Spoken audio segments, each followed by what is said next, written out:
Forfeiture was a simple and brutal idea. It meant you lose your stuff. And in the Middle Ages, the most important stuff you could have was land. Land was everything. It was your wealth, your power, your status. It was how you fed your family and the people who worked for you. It was your identity. Losing your land meant losing everything that made you who you were. So what was forfeiture? At its core, it was a legal punishment. If you broke a serious law, the king or your lord could take your land away from you. They could also take your titles, your money, your goods, your home. Anything you owned could be forfeit. This wasn't like a modern fine, where you pay some money and move on. This was a catastrophic event that could erase your family from the map. The whole system was built on the foundation of feudalism. In the medieval world, nobody really owned land in the way we think of it today. The king technically owned all the land in the kingdom. He granted large chunks of it to his most powerful nobles, the dukes and earls. These nobles, in turn, granted smaller parcels to lesser lords or knights, and those knights might have peasants working the land for them. It was a pyramid of loyalty and obligation. Everyone in this pyramid had a deal. The person below you, your vassal, swore an oath of loyalty to you. They promised to fight for you, to give you advice, and to pay you certain fees. In return, you, the lord, promised to protect them and gave them land to live on and make a living from. This land was called a fief. Forfeiture was what happened when you broke that deal. It was the ultimate penalty clause in the feudal contract. If a vassal betrayed his lord, the lord could take the fief back. And since the king was the ultimate lord of everyone, if anyone betrayed him, he could take everything. The land would escheat, or return, to the lord who granted it. This wasn't just a theoretical threat. It happened all the time. Medieval politics were a messy, dangerous business. Nobles were ambitious. They plotted against each other and against the king. They formed factions, raised private armies, and sometimes broke out into open rebellion. The king needed a powerful weapon to keep these powerful men in line. Forfeiture was that weapon. The threat of losing everything, of having your family cast into poverty and obscurity, was a very effective way to encourage loyalty. But it wasn't just for political crimes. Forfeiture could also happen if you committed a serious crime, what they called a felony. Things like murder, arson, or robbery were felonies. If you were convicted of a felony, your life was forfeit. You could be hanged, and all your property would be forfeit as well. Your goods would go to the crown, and your land would go back to your lord. This was a double punishment. Not only did you die for your crime, but your family, who had nothing to do with it, was also ruined. They were left with nothing. The logic behind this was harsh but simple to the medieval mind. A serious crime was seen as a breach of the peace, the king's peace. By committing such an act, you had violated your duty to the king and the community. You had proven yourself unworthy of holding land and having a place in society, so you were removed from it and so were your possessions. It also served as a very stark warning to everyone else. Don't step out of line, or this is what happens to you and everyone you care about. So, in essence, forfeiture was the medieval world's most powerful legal and political tool. It was the enforcement mechanism for the entire social structure. It kept vassals loyal to their lords and subjects loyal to their king. It punished serious criminals in the most severe way possible. It was a constant presence, a dark cloud that hung over every person who owned even a small piece of land. The rules of the game were clear: hold up your end of the deal or lose it all. The biggest reason for forfeiture was treason. Nothing scared a king more than treason. It was the ultimate crime, because it wasn't just an attack on a person, it was an attack on the entire kingdom, on the divinely appointed order of things. The king was seen as God's chosen ruler on earth. To act against him was to act against God himself. So the punishment for treason had to be the most severe, the most absolute. What counted as treason? The definition could be a bit flexible, which was useful for kings who wanted to get rid of an enemy. But some things were always on the list. Plotting to kill the king was the most obvious. Waging war against the king was another. If you gathered your soldiers and marched against the royal army, you were a traitor. Giving aid and comfort to the king's enemies, like helping a foreign army invade, was also clear-cut treason. When a powerful noble was accused of treason, it wasn't usually handled in a normal court. These were high-stakes political dramas. The most fearsome tool the king had was something called a bill of attainder. An attainder was a special act of parliament that declared a person guilty of a crime, usually treason, without a trial. It was a legal sledgehammer. The king and his supporters in parliament would simply pass a law saying, "John, the Duke of Somewhere, is a traitor." And that was it. No jury, no defense lawyers, no chance to argue your case. You were guilty because the highest power in the land said you were. Once a person was attainted, the consequences were immediate and total. First, they were sentenced to death. For a nobleman, this might be a quick beheading with an axe or sword. For a commoner, it was often the gruesome punishment of being hanged, drawn, and quartered. The public and brutal nature of the execution was part of the point. It was meant to be a terrifying spectacle, a warning to all who watched. But the punishment didn't end with death. That's where forfeiture came in. Upon attainder, the traitor forfeited everything they owned to the crown. Their castles, their manors, their forests, their farms, their money, their horses, their armor, everything. It all became the king's property. For a great lord, this could mean vast territories, dozens of castles, and an immense fortune suddenly flowing into the royal treasury. And it got worse. The attainder came with something called corruption of blood. This was a truly devastating legal concept. It meant that the traitor's bloodline was considered tainted and corrupt. Because of this, they could no longer pass on an inheritance to their children. Their heirs were disinherited. It didn't matter if the traitor's son was the most loyal subject in the kingdom. He got nothing, the family's titles were extinguished, their lands were gone forever. It was as if the family had been surgically removed from the ranks of the nobility. You can imagine the fear this created. A nobleman might be willing to risk his own life in a political gamble. But was he willing to risk the future of his entire lineage? Was he willing to see his children become beggars, to have his family name, built up over generations, vanish in an instant?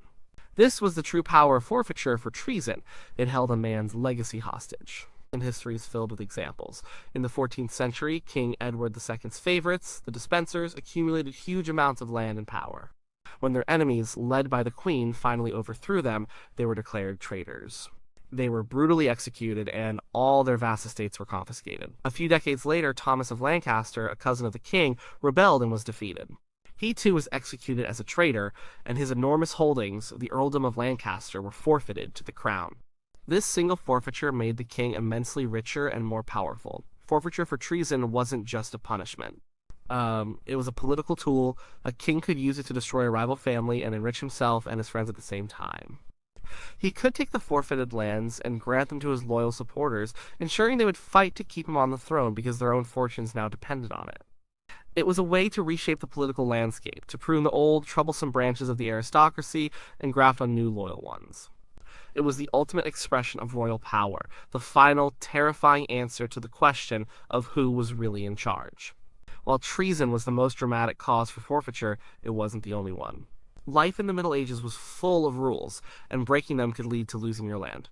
Forfeiture was a tool used to punish all sorts of serious offenses, not just plots against the king. It was a fundamental part of the justice system. One major category was felony. Today, a felony is just a term for a serious crime. In medieval England, it had a very specific meaning tied to feudal law. A felony was a crime so serious that it broke the bond of loyalty between a man and his lord. If you committed a felony, you had violated your oath and proven yourself unworthy of holding a fief. The traditional punishment for a felony was death and forfeiture of your property. What counted as a felony?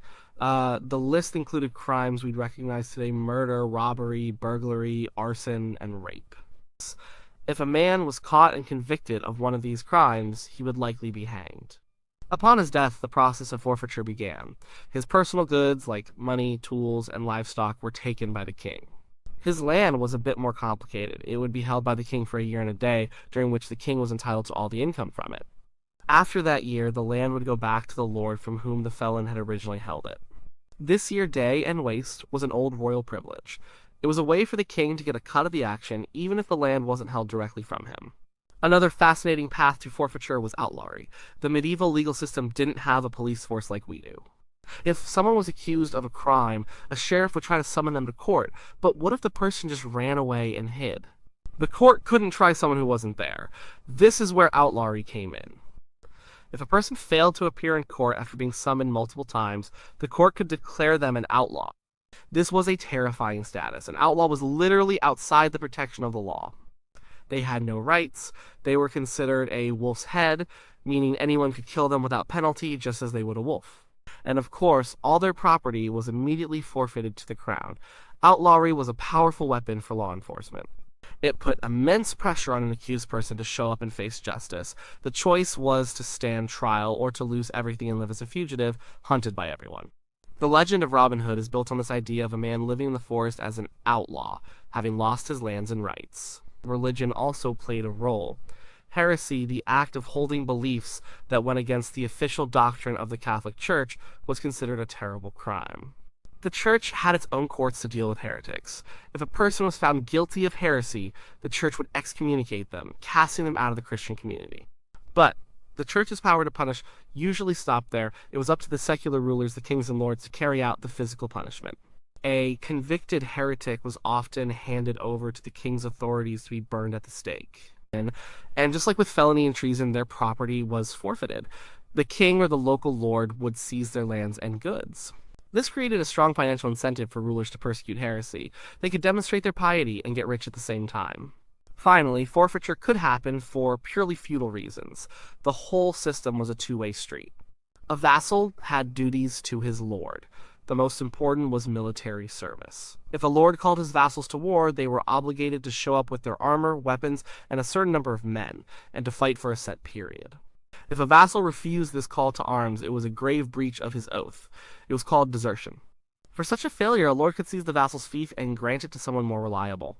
Similarly, there were other obligations like attending the lord's court or paying certain feudal fees. A persistent and willful failure to perform these duties could also, in theory, lead to the forfeiture of your land. The message was clear: if you want the benefits of the land, you have to do the job that comes with it. The legal documents and historical records often talk about forfeiture in cold, formal terms. Lands were seized, titles extinguished, goods confiscated, but behind these formal words was a story of human devastation. Forfeiture wasn't just a legal process, it was a personal catastrophe that destroyed families and sent shockwaves through entire communities. The human cost was immense. The person who committed the crime, the traitor or felon, usually paid with their life. But their family, who were often completely innocent, paid a different but equally terrible price. Consider the wife of an attainted nobleman. One day she was the lady of a great castle, respected and powerful. The next, her husband was dead, declared a traitor, and she was a widow with nothing. The crown took everything. The castle she lived in, the clothes she wore, the very food in her pantry was no longer hers. She and her children could be turned out onto the road with nothing but what they could carry. This was the brutal reality of corruption of blood. It meant the sin of the father was visited upon the children in the most tangible way possible. A son who expected to inherit a duchy and a life of privilege would suddenly find himself a landless pauper. He had no title, no income, and no future. The family name was now a mark of shame, not honor. It was a social death as complete as the physical death his father had suffered. This is why the aftermath of a forfeiture was often a desperate scramble for mercy. Widows and orphan children would petition the king. They would beg for some small measure of grace. They weren't usually asking for everything back. That was impossible, but they might plead for the return of a single small manor, just enough to live on without starving. They might ask for the return of their own personal property, lands that they had brought to the marriage as part of their dowry. Sometimes these petitions worked. A king might be moved by pity, or he might see a political advantage in showing a bit of clemency. Granting a small pension or a minor estate to the family of a former enemy could make him look merciful and magnanimous. But just as often, the pleas were ignored. The king had other priorities. The forfeited lands were too valuable. He had already promised them to his loyal supporters as a reward for their service. The fallen family was simply out of luck. The ripple effects went far beyond the immediate family. A great lord's household was a huge enterprise. It included not just his family, but dozens or even hundreds of people: knights, squires, clerks, chaplains, cooks, grooms, servants, and soldiers. When a lord fell, this entire community was broken apart. Their jobs were gone, their patron was dead, or in exile. They were all forced to seek new employment, their own lives thrown into chaos by a political struggle they had no part in. And what about the tenants, the ordinary farmers who worked the lord's land? Their lives were also turned upside down. They had a new landlord now, either the king himself or a new noble to whom the king had granted the estate. The new lord might be a stranger to the region. He might have different ideas about how to run things. He might raise rents or demand new services. The old familiar customs and relationships that had governed village life for generations could be swept away overnight. An event in the distant royal court could change the daily lives of hundreds of peasants in a remote corner of the kingdom. But fortune in the medieval world was a spinning wheel. A family destroyed by forfeiture might, a generation later, find its way back. A new king might come to the throne. He might have been an ally of the disgraced family. To reward their past loyalty and to undo the injustices of the previous regime, the new king might issue a reversal of attainder. This act would restore the family's titles and lands to the traitor's heir.